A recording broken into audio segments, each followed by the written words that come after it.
All right, good afternoon. Hey guys. I hope you're doing good. We're, I don't know, what this week 5, 4? I think it's 5. Seems like forever. But we're almost done with Esther. What we're going to do is we're going to do chapter 8 today. And then next week, or on Wednesday, we'll do chapter 9 and 10. And then we'll maybe go a different direction. I'm not really sure what we're going to do yet. But in chapter 8, or before we get started, the way chapter 7 ended is that you had Haman being impaled, being killed on the pole that he actually created to kill Mordecai. And it was just kind of this crazy event that just kind of flipped. And so we want to ask you guys today, your first question is this: what's the craziest thing you've ever seen? Maybe it's, I don't know, maybe it's something like, I don't know what the word I'm looking for, like environmental, like maybe you saw this really cool mountain that was really crazy. Or maybe it was like this sports event, like last second shot kind of thing. The thing I'm thinking of is when we were in the Bahamas on a mission trip in Rock Sound. They took us to this little part of the island where literally there's this like glass. Not a glass bridge. Was it glass? No. It wasn't glass. No. There's a bridge there that pretty much connected two like little pieces of the land, but underneath of it is where the Caribbean and the Pacific. An ocean. A different ocean. The Caribbean and then one of the deep dark blue waters collided right there. I don't remember. I don't know. We don't know geography. Anyway, but like you have like the Atlantic or Pacific, whatever it is. I think it's the Atlantic. Is real wavy, like that deep waves that you see like when you watch a surfing movie. And then you had the spot where it's the Caribbean, like when you watch a show and it shows that real clear water where you like can look down and see your toes. That's where it met. Literally you would see the waves crashing, and it was just like you saw light blue on one side and you saw dark blue on the other, and then they just kind of met. Craziest thing. So it was just like the craziest thing, because there was like this natural divide without there actually being like a divide. I'm trying to figure out which ocean it is so It's that we the don't Atlantic. sound like a complete idiot. It's gotta be. It's the Atlantic. The Pacific's over on California. Here it is. It's beautiful. I kind of want to use that as mine. Go for it. We've already spent 2 minutes talking about it. Yeah. I would say that was for sure one of the most... Can you put that picture? Can they see that? I don't think so. Here, we're going to show you this. Oh, Jameson has his toys everywhere. That's what we saw right there. We saw that in real life. Like, we stood underneath that bridge right there. Yeah, it was pretty cool. They had...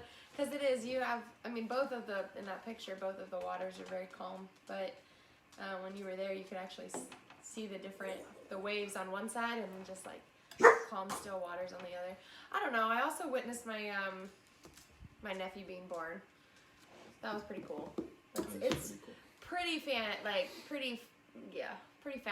Maybe fabulous is not the best word, but it's pretty remarkable to watch a baby come into the world. So. All right, we won't go into any more details on that. So, in Esther chapter 8 is where we're going to begin. And basically, you had Haman being killed in the last chapter. So it kind of feels like could be the end of the story, but there's still one issue. And the issue is that before Haman was killed, he made this decree, and the king wrote off on it that all the Jews were going to be killed on a certain day at a certain time. And we're going to find out what that actually means moving forward. So Morgan's going to read a couple verses to you, and we'll look at how Mordecai and Esther are going to respond to Haman being killed and what's next in the plan. We're going to start in verse 1. That same day, King Xerxes gave Queen Esther the estate of Haman, the enemy of the Jews. And Mordecai came into the presence of the king, for Esther had told how he was related to her. The king took off a signet ring which he had reclaimed from Haman and presented it to Mordecai, and Esther appointed him over Haman's estate. Esther again pleaded with the king, falling at his feet and weeping. She begged him to put an end to the evil plan of Haman the Agagite, which he had devised against the Jews. Then the king extended the golden scepter to Esther, and she arose and stood before him. All right. And so as we kind of read what happens here, you see Mordecai is now given the land of Haman. So Mordecai is now put in like this valuable position, and now has some land, and life has kind of just completely flipped for him. And the same with Esther, but one of the things we wanted to point out is that when we read in chapter 4, I believe, when Esther was going to go, no, it was chapter 5. When Esther goes to the king and makes her request, the initial request that to hopefully save her people, it said that she fasted and prayed for 3 days, and like there was this moment of intensity, like not knowing what was going to happen. But when you read chapter 8, because of the things that God has already done in the background, she now has this like new confidence, and she just boldly goes right up to the king and makes her request known. And as we keep reading that, she's going to eventually ask the king, can you reverse the decree? Haman had set up this decree that all the Jews were going to be killed. She expresses to the king, that's me and that's my family and that's my people. I can't bear the thought of seeing them being slaughtered and being killed. So can you reverse the decree? And the king actually has to make the statement and say, no, I can't. Because when the king made a decree back in those days, it had to stand. There was no flipping it around. Instead, he is going to give Mordecai the capability of proposing a new decree, and the king is going to sign off on this idea. And so Morgan's going to read verse 11 to you. It's going to kind of tell you how they kind of work around this. So in verse 11, it says, the king's edict granted the Jews in every city the right to assemble and protect themselves, to destroy, kill, and annihilate the armed men of any nationality or province who might attack them and their women and children, and to plunder the property of their enemies. The day appointed for the Jews to do this in all of the provinces of King Xerxes was the 13th day of the 12th month, the month of Adar. Right. And so, to put it in simple terms, the king is now going to allow the Jews to fight back. And if you know anything about God and God's chosen people, which are the Jews, you probably can figure out how that's going to go. But one thing we want to point out to you is that how quickly, because God worked in the background, how circumstances changed in this story. Back in Esther chapter 3, you have Mordecai sitting at the gates of the city, weeping and crying because, in chapter 4, he's weeping and crying because he is the reason that his people are going to be killed and murdered.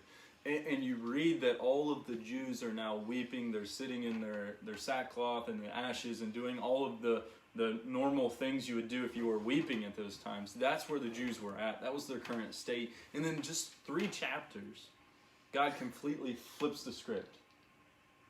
What are you laughing about? Well, it's 3 chapters. We don't know how long that was. Well, but it's a long time. Yeah. But as we read it, in just like this short amount of time, God just flips the script. And Morgan's going to share with you a little bit of how Mordecai kind of leaves this meeting, what he's wearing and what he's doing. So then it says in verse 15, when Mordecai left the king's presence, he was wearing royal garments of blue and white, a large crown of gold, and a purple robe of fine linen. And the city of Susa held a joyous celebration. For the Jews, it was a time of happiness and joy, gladness and honor. In every province and in every city to which the edict of the king came, there was joy and gladness among the Jews, with feasting and celebrating. And many people of other nationalities became Jews because fear of the Jews had seized them. So do you want me to talk about it?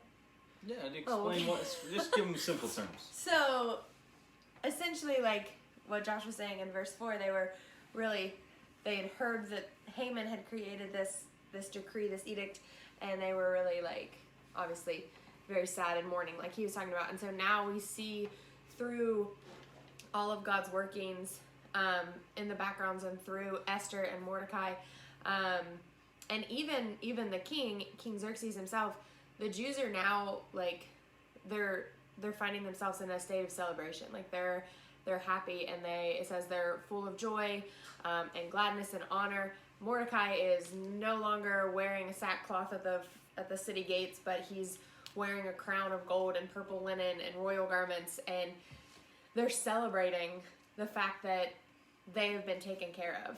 Well, go ahead. I got a thought, though. I got a thought, though. That they've been taken care of. But here's the interesting thing I just thought about. We hadn't even talked about this. Up until this point, it's not like they've won this war. Like, they've just been told now they have a fighting chance. Like, before they were just going to have to sit back and be killed, and now they have a fighting chance. But it all comes back to the confidence that they have because God has been working. And so, I hope I didn't steal you're good. your shot there. But we hope that this is what the book of Esther has done for you, that it can give you a sense of confidence knowing that God can do things in the background. And even in moments where you don't think he's going to do something, he's working. So we hope that this has given you some confidence. We're going to finish Esther 9 and 10 on Wednesday. There's just a little bit left we want to share with you. But we want to end this video with the question of, when is a time in your life that you thought something was going to be really bad, really horrible, and it ended up turning out really good? It could even be a movie, if you want to not get personal with us. If you want to share a movie where you thought, okay, this is going really south, and then it just kind of flipped the script and went really good. We want you to share that with us in the group. I have an answer. Do you have an answer? I can't. Okay. I don't know. A personal story, and because you guys have heard me talk a lot, you've heard this probably before, but when I was in freshman in high school, my dad lost his job. My dad had a pretty decent job. He was a manager at a factory or whatever. He was in upper management. He had a pretty good job. So I was the kid that always got what he wanted. But my dad lost his job, and like money got real tight. We ended up moving out of my house that I grew up as a kid, and like we moved into a funeral home. Like literally lived above a funeral home for the rest of my high school career.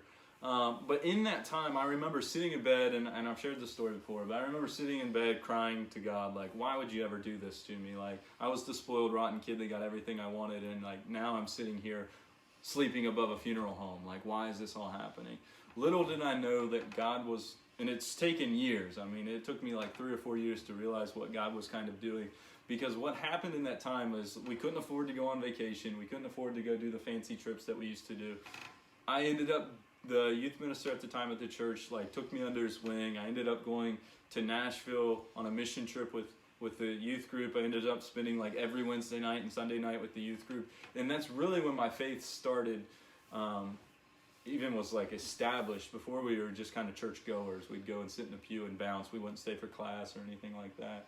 And so little did I know that God was going to take my dad losing his job and like turn it into me actually getting interested in the Bible, like, and now I do what I do. So like, that's a moment for me where I was like, okay, God, what in the world are you doing? And then it's like, oh, I see what you did there.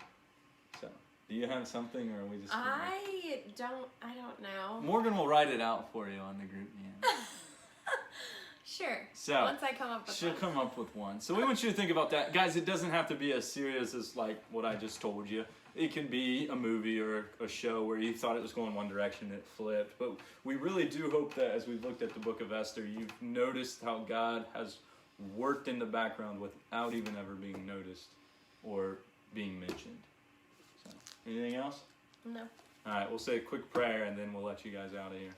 Or let you guys out of here. let you go. As if we're at I the miss end. having class. All right, let's pray. Dear God, we thank you for this day. We thank you for the love that you have for us. God, we thank you so much for the ways that you work in our lives, even in moments of doubt and fear. God, I pray that we can trust you and know that you're working. Thank you for the story of Esther and the examples that we read of how you simply place people in our lives for a reason, and maybe you put us in certain positions in certain places for such a time for you to do something great. Thank you so much for your love. Thank you for Jesus. It's in your son's name we pray. Amen. All right, we'll see you guys. Bye, guys.